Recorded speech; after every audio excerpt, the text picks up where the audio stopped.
Welcome to the House chambers, Congressman, and if you, good gentleman, if you'd escort him to the front, we'll give the Congressman some time to tell us what he's been up to.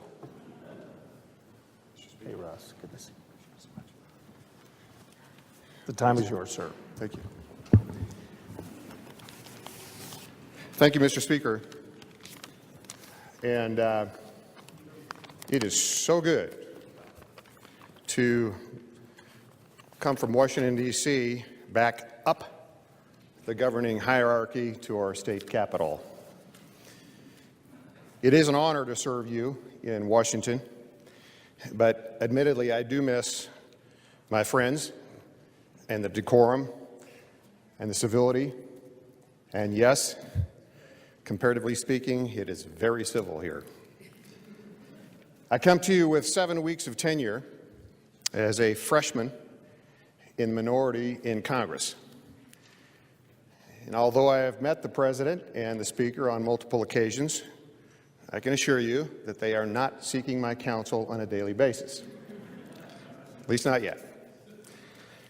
So clearly, the most impact that I will have, or our offices will be to work directly with the agencies in the federal government and offer responsive constituent service in our offices around the state, Coeur d'Alene and Lewiston and Meridian.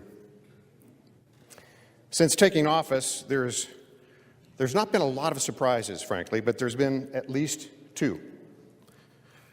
The first is coming to understand that most members of Congress, mainly from the Midwest and the East, really have no concept of state governance in regions where it's predominantly federal land. So much of their financing of government is through property tax channels.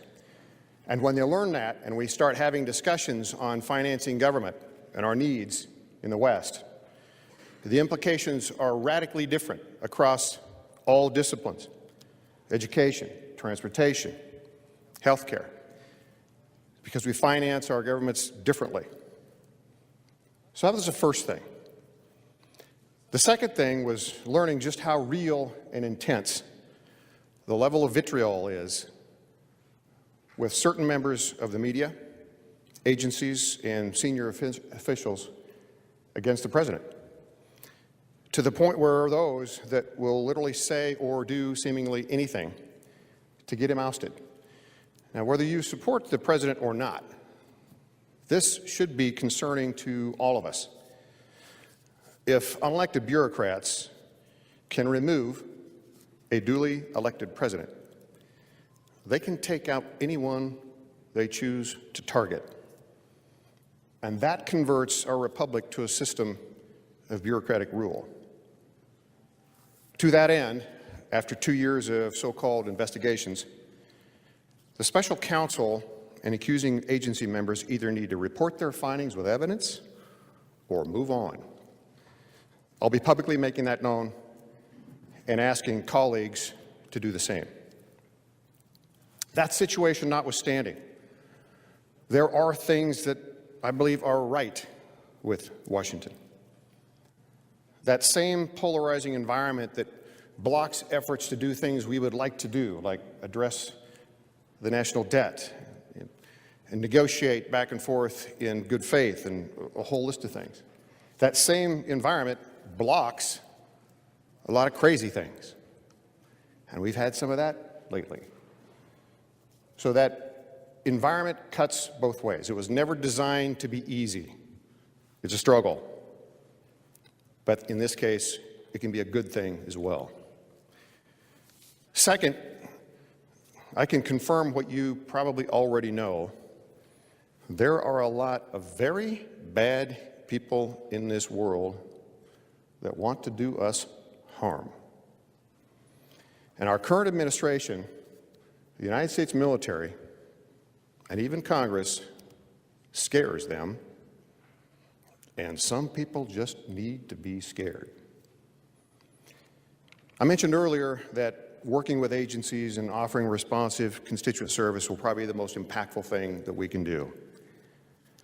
To the extent possible, my resources extend to you. We share a common mission, and that's service to the people of Idaho. We have common obstacles. And having been in your shoes, I realize that service is often a sacrifice. If you do this long enough, there's a good chance there will be a negative impact on you professionally, politically, and/or personally. And you will have only your record or reputation to give you comfort or defense. Now in this role, you have both state and federal issues to deal with. And as federal interaction is necessary, please connect with us, with me, or someone in our offices. We'll help any way we can. And I want to side note just for a moment to communicate to you that your U.S. Senators Preco and Risch and my colleague in the House, Representative Simpson, we communicate a lot. And that's been extra helpful for me, being the new guy on the team, if you will. But I want you to know that we know there's only a certain amount of leverage that we have for the state of Idaho. And we're going to make every effort to try to make everything count. We don't agree on everything, and we won't. But we realize that situation, and I want you to know that there is an effort to leverage that as much as we possibly can. And lastly, I hope to offer you some encouragement. It's my belief that we're not here together in our respective roles at this time by accident. We are here in a monumental time in history. Our job is to stand, as our predecessors did, to protect and promote the values and the economic system of our heritage. And don't think for a moment that you don't have an impact beyond your state. For example, I learned on February 14th, the Idaho Senate passed Senate Bill 1049, which is a partial birth abortion bill, via national channels at the same time as did my colleagues a few feet away from New York State.